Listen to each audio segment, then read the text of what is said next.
大家好，我係攝影師吳毅，咁歡迎再次嚟到我嘅節目嘅。今日咧，我想分享一件咧，就係我去做攝影師嘅時候咧，就係發生過嘅一啲小事情啦。就係當時我做咗2-3年嘅一個攝影師，到依家嚟講，我已經做咗16年嘅攝影師㗎啦。響我做2-3年嘅時候咧，咁啱遇上咗呢個廣州市一個婚禮婚紗行業嘅爆發期啦，即係好多好優秀嘅攝影師亦都響嗰陣時俾人哋所認知啦。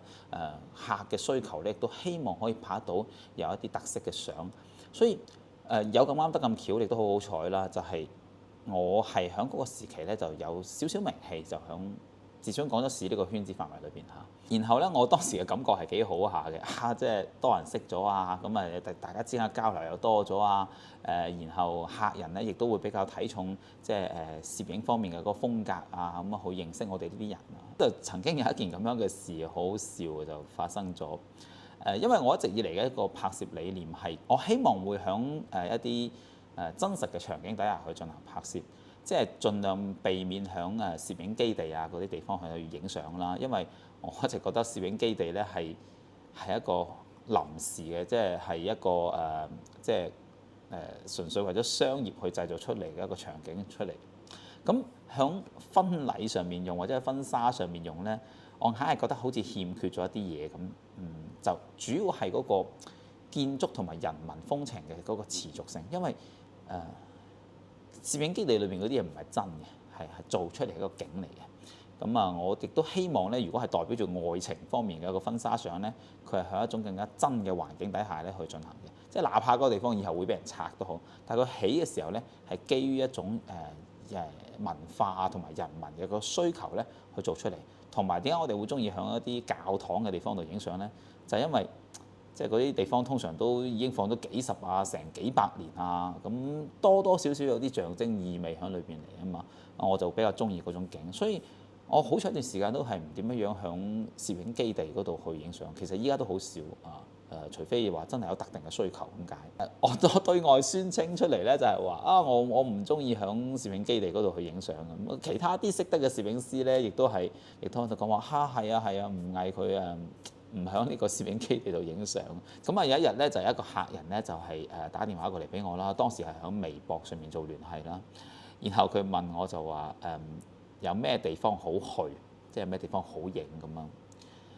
佢就講咗個要求出嚟喎，佢話想去海邊啦，又想有教堂啦，呢啲景，我就諗去有咩地方，即係海邊容易搞掂啦，但係有教堂呢樣嘢比較難喎。如果你唔係信徒嘅話，又唔係婚禮當日咧，又唔係信徒響婚禮嗰日去搞婚禮嘅話，啲教堂係入唔到去嘅喎。呢個時候唔知邊個攝影師就同我講就話你可以去玫瑰海岸啦。玫瑰海岸係一個攝影基地嚟，跟住嗰度有海邊啦，有教堂啦。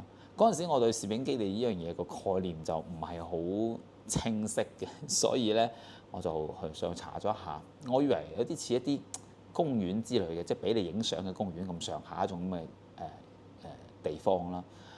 跟住我就查咗下，我見到250蚊咁上下吧，應該250蚊可以5個人入去。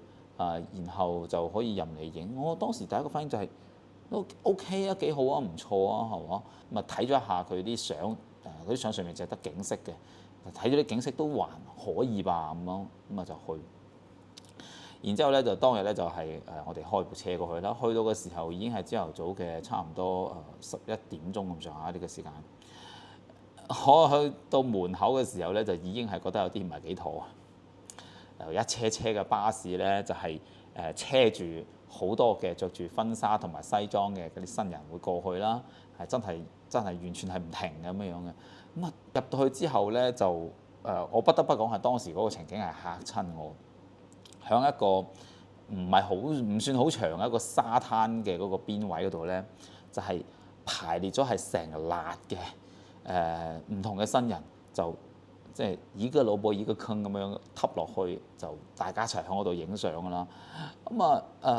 有佈置咗好多嘅景色啦，我冇落手去影下，就係譬如好似有部南瓜車，個南瓜車咧就係可能有10幾個人咧就圍住佢，有一對拍完之後咧就下一對相啦，係嘛？我俾嗰個情景係即係有多少有啲嚇親。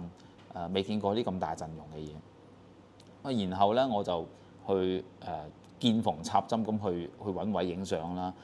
直到去到個教堂個位嗰度，見到有個教堂啦。然之後入到教堂咧，就係大概就係大概就係咁嘅情形啦，即係個情景係咁樣樣嘅。我望嚟望去，我唔知點落手去影。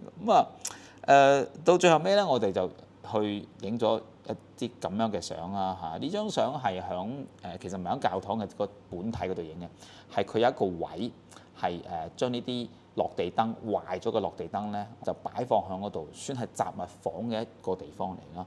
我就利用呢個雜物房咧去進行拍攝同埋出片啦。其實我都幾 OK 嗰個位嘅，因為佢有好多教堂嘅元素，然之後咧亦都係唔需要同人哋爭啊，冇人去爭雜物房啊嘛。亦都係揾到好多地方咧，令到我完成咗嗰一日嘅整體拍攝嘅。至後尾出嚟嘅效果其實我自己都還 OK 嘅，但係就真係俾人嚇親。然後到我去走嗰陣時候，好神奇地有幾位攝影師咧，佢認得我，佢見到我，跟住就打咗聲招呼，就話吳毅老師咁樣咁我亦都係順應咁樣去打聲招呼啊。即係其實我認唔到嘅，但係大家禮貌咁樣去溝通下咁樣就都係揮揮手啊咁咯。然之後咧，當時咧就講對方講咗一句話，就係令到我非常之唔好意思嘅，就係話吳毅老師，你都嚟玫瑰海岸啊？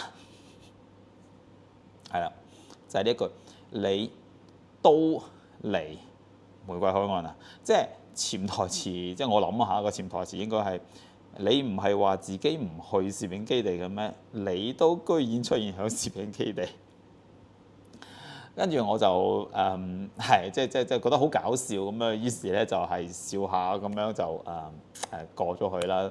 我對呢件事咧到依家諗翻嚟咧，仲係覺得非常非常之好笑，即係有種又尷尬啦，但係又好笑啦嘅感覺咯。由嗰陣時開始咧，我就意識到一樣嘢啦，就係做攝影師其實我哋係冇乜必要話即係在意太多或者立好多一種原則喺裏邊嚟嘅，即係因為你立嘅原則呢一樣嘢，有可能變成咗對自己嘅一種即係限制啊！即係佢就話我呢樣唔做啊，我嗰樣唔做啊，呢樣唔點啊，嗰樣唔點啊咁樣樣。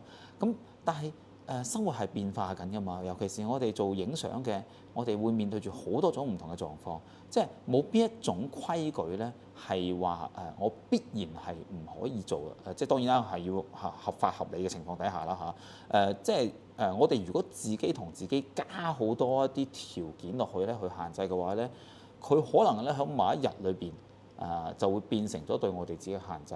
咁我就意識到其實我嘅重點係應該即係作為攝影師嘅重點啊，係應該諗下點樣去完成一張作品或者係一次嘅嗰個拍攝項目。就唔係話將一啲即係會限制自己拍攝嘅事情咧，係變成一種人設，跟住就加晒喺自己身上面嚟。係咁今日就主要係想分享呢一樣嘢，因為實在諗翻嚟都覺得有啲好笑嚇。今日講到呢度先。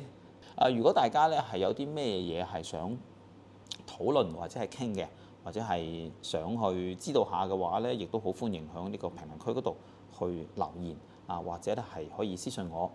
有啲咩問題咧，亦都係可以照喺嗰度講嘅嚇。今晚就講到呢度先，拜拜。